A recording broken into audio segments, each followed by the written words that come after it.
Europe 1, il est 8h32, la revue de presse. De Natacha Polony. Bonjour Natacha. Bonjour Thomas, bonjour Julie, bonjour à tous. Ce matin, une de vos journaux, alors on se demande si l'Occident sait encore ce qu'est la décence. La Croix, ce qu'il faut pour vivre décemment. On découvre les petits arrangements avec la légalité. Le Parisien, confession d'un policier ripou. On apprend qu'un pape qui choisit la pauvreté de Saint François d'Assise fait de la communication. Libération passe le pape François au banc d'essai. Ses 7 défis capitaux. Enfin, la peintre de Marie-Antoinette est un peu partout à l'occasion d'une exposition avec ses joues roses et ses tissus vaporeux. En une du formidable magazine pour enfants Le Petit Léonard, par exemple, Madame Vigée-Lebrun, femme peintre du XVIIIe siècle. En plus, les amateurs de contrepétrie seront ravis. Les djihadistes français, c'est le débat du jour, Natacha. Oui, et on le retrouve en une du Figaro. Syrie, les djihadistes français en ligne de mire. L'opinion pose même franchement la question. La France peut-elle tuer des Français en Syrie ? Jean-Dominique Merchet est allé interroger des juristes sur ce qui leur semble certes légitime, mais pas pour autant légal. Un avocat explique qu'en droit français, le crime d'association de malfaiteurs en relation avec une entreprise terroriste est passible de 10 ans de prison. La peine de mort est abolie, dit-il, et il n'y a aucune raison de tuer quelqu'un pour une infraction pénale. Pour un peu, on s'attendrait à des plaintes contre l'État français. Mais visiblement, les arguties juridiques n'émeuvent pas les éditorialistes. La mort de djihadistes, écrit Stéphane Siret dans Paris-Normandie, constitue un drame pour leur famille, à qui ils ont tourné le dos. Ils ont aussi tourné le dos à leur patrie et choisi leur camp. Yann Marek, dans le Midi Livre, s'énerve même.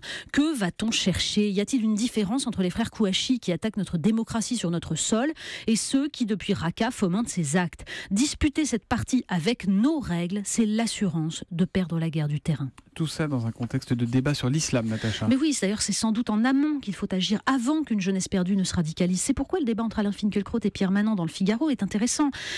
Pour intégrer pleinement l'islam, faut-il consentir des aménagements, notamment sur la mixité, comme le préconise Pierre Manant ? On pourra lire en parallèle le reportage du magazine Néon à Château-Chinon, dans la plus ancienne formation d'imams de France. On y apprend malheureusement que la plupart des élèves préfèrent se tourner vers la recherche ou la finance islamique. La charge d'imam est trop lourde, le salaire trop misérable.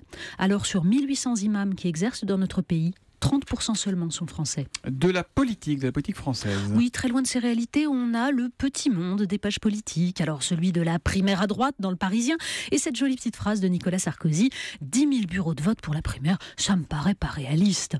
Une remarque en passant, qui n'a bien sûr aucun lien avec le fait qu'une primaire ouverte au-delà des militants pourrait favoriser ses concurrents. Il y a aussi celui du référendum sur l'unité de la gauche dans le Figaro.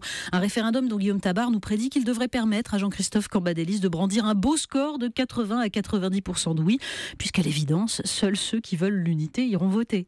Alors finalement, le véritable article politique ce matin, il est dans les pages du Parisien, où l'on apprend que l'URSSAF a renforcé ses contrôles sur les PME et traque notamment les primes de repas versées aux salariés en déplacement.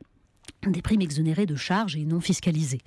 Le jukebox sur la route des Monts d'Arrée dans le Finistère servait ainsi un menu ouvrier à 12 €, entrée plat dessert avec blanquette de veau maison, magnifique. Un régal pour les VRP de la région. Et c'est fini.